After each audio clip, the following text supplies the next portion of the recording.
Déjame contarte cómo el síndrome del impostor, la frustración y el pensamiento crítico puedan ayudarte a gestionar y autogestionarte. Primero, hablemos de qué es el síndrome del impostor. El síndrome del impostor es un fenómeno psicológico que se siente cuando no crees que eres suficientemente competente, cualificado para llevar a cabo tu trabajo o cumplir con las expectativas ajenas. Importante entender que esta situación puede desembocar en ansiedad, estrés, autodesconfianza y afectar negativamente a tu autoestima y seguridad en ti mismo. Déjame preguntarte, ¿tienes la sensación de incertidumbre en tus habilidades? ¿Temes constantemente a que te descubran o que descubran que eres un impostor? ¿Evitas aceptar oportunidades por tener miedo al fracaso? Una vez que lo consigues, menosprecias el éxito y constantemente te estás exigiendo y buscando la perfección. Muy bien, déjame decirte que también, como yo, sufres el síndrome del impostor. Cabe destacar que no soy psicólogo, es decir, vamos a preguntarle a otros qué opinan o qué piensan de qué es el síndrome del impostor. Pauline y Susan fueron las primeras en hablar o acuñar este término. Lo definen como es la experiencia interna de creer que no se es competente como los demás perciben. Valerie es una experta en el síndrome del impostor que ha escrito además varios libros. Lo define como la experiencia subjetiva que no se es inteligente, competente, talentoso como otros piensan. Además que atribuyes el éxito a la suerte, al momento o factores externos donde has necesitado ayuda. Una de las personas que más han hablado sobre esto abiertamente es Richard, fundador de Virgin Group, donde describe que es la sensación de que todos son capaces menos tú. Vamos a ver cómo es el proceso, o sea,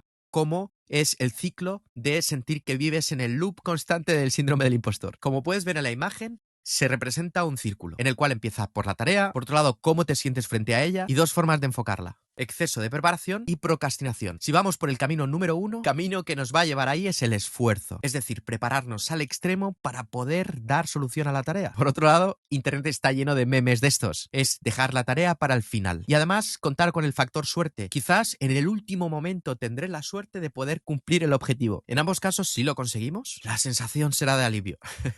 Si obtenemos feedback positivo, lo normal será descartar el aprendizaje, no aceptar que hemos sido capaces, ya sea por el esfuerzo o por la suerte, de conseguir nuestro objetivo. Y esto deriva en ansiedad, depresión, dudar de uno mismo y por consiguiente sentir el síndrome del impostor. Además, hay varios tipos de síndrome: el perfeccionista, el genio y el experto. De alguna manera, los tres comparten la misma esencia, que es dudar de nosotros mismos. El primero tiene una relación directa con la autoexigencia, con el miedo al fracaso, con la necesidad de control. El segundo, el genio, con la autoduda, el autosabotaje y compartiendo con el primero esa autoexigencia extrema. Y el tercero, el experto, se centra en el perfeccionismo, el miedo y la inseguridad. El perfeccionismo nos lleva a marcar estándares muy altos, el miedo a ser descubierto nos frena para tomar decisiones y la inseguridad nos bloquea. Seremos reacios a aceptar figuras o posiciones de liderazgo y tomar riesgos. En resumen, el síndrome del impostor se puede manifestar en distintas actitudes o comportamientos específicos de una persona. Y quizás aquí me voy a poner un poco más serio. Estos años a la cabeza de los negocios y aceptando mi privilegio como hombre, heterosexual y blanco, he podido ver una diferencia entre hombres y mujeres. Además, diversos estudios han mostrado que las mujeres son más propensas a experimentar el síndrome del impostor y que lo padecen con mayor intensidad que los hombres. Esto se debe a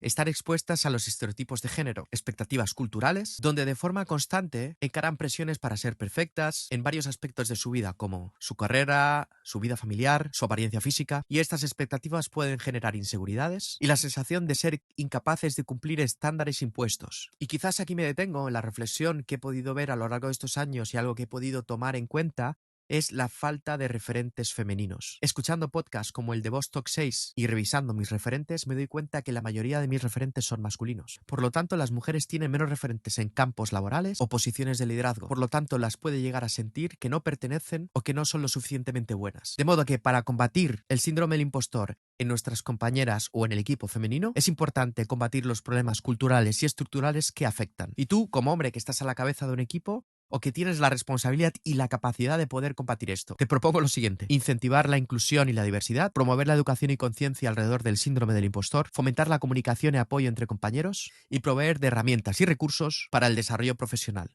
Creo que una de las cosas más potentes es dejar espacio para que haya referentes femeninos dentro de tu equipo, dentro de tu compañía. Dejar espacio, voz y permitir que los incentivos y el que se premie y se castiga tenga también voz del equipo femenino, no solo del equipo masculino.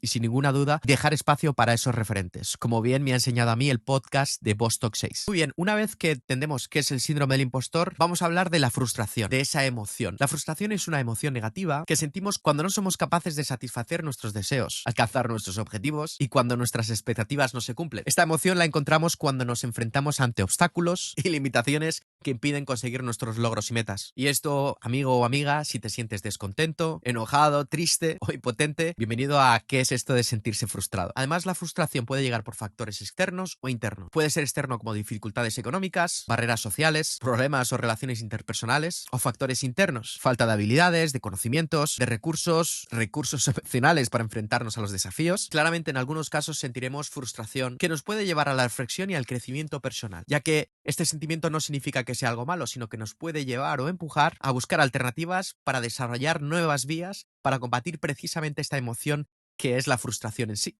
Sin duda, si no sabemos gestionar la frustración, puede llevar a comportamientos negativos como estar irritables, agresivos o evitar situaciones desafiantes. Y como puedes ver, tanto el síndrome del impostor como la frustración son conceptos que se juntan. El síndrome del impostor es un fenómeno psicológico donde las personas se sienten inseguras en relación con sus logros, temen ser expuestos o ser descubiertos por ser impostores. Por otro lado, la frustración es una emoción negativa que surge cuando no somos capaces de conseguir nuestros objetivos. En este patrón, donde hablaba del síndrome del impostor, la frustración forma parte de este círculo. Muy bien, ¿cómo el pensamiento crítico nos puede ayudar a resolverlo? El pensamiento crítico es una de las herramientas que intentamos fortalecer en Modulor. El pensamiento crítico implica evaluar de forma objetiva, analizar y evaluar la información de situaciones de manera objetiva. Además, nos invita a tomar decisiones de forma lógica una vez nos hemos visto informados con el objetivo o quizás el acercamiento de resolución de problemas. Por lo tanto, para poder hacerlo, te invito a, primero, empezar por una autoevaluación objetiva. Identificar esos patrones de pensamientos negativos, como por ejemplo la frustración. Establecer metas realistas. Tener esa mentalidad de resolución de problemas. Y, muy importante, desarrollar habilidades de comunicación. Está claro que si aplicamos el pensamiento crítico, sabemos que el camino es, primero, entender cuál es el síndrome del impostor que nosotros tenemos. Identificar cuándo estamos siendo permeables a esa sensación o emoción de frustración. Identificando cuáles son nuestras metas, recalculando si son metas o no realistas, trabajando bajo la mentalidad de resolución de problemas, es decir, siempre preguntar cuál es el problema y no la solución, y ser capaz de comunicarnos con los demás, ser capaz de desarrollar habilidades de comunicación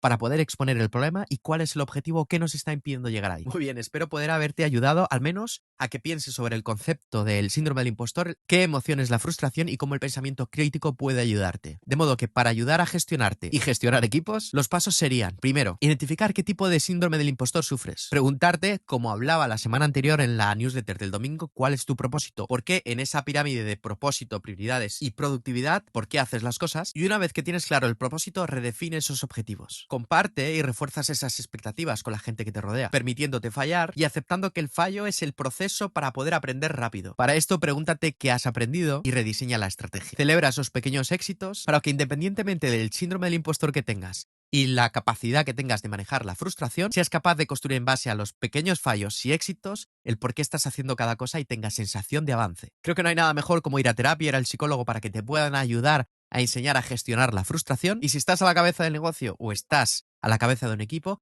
te puedo enseñar mañana, con lo que voy a compartir en la newsletter, cómo alinear los objetivos personales con los objetivos de la compañía, y esto va a permitir que el equipo esté mejor gestionado, tenga una visión más clara de sus objetivos y puedas ayudarle a llegar junto contigo y los de la compañía a sus objetivos. Muy bien, ahora estaré encantado de escuchar lo que piensas alrededor del síndrome del impostor, qué tipo de síndrome del impostor sufres, que compartas cuáles son tus trucos para manejar la frustración y, sobre todo, qué estás haciendo en tu compañía para reforzar a tus compañeras esos referentes femeninos y dejar espacio para que lo haya dentro de tu empresa. Muchísimas gracias, nos vemos el domingo.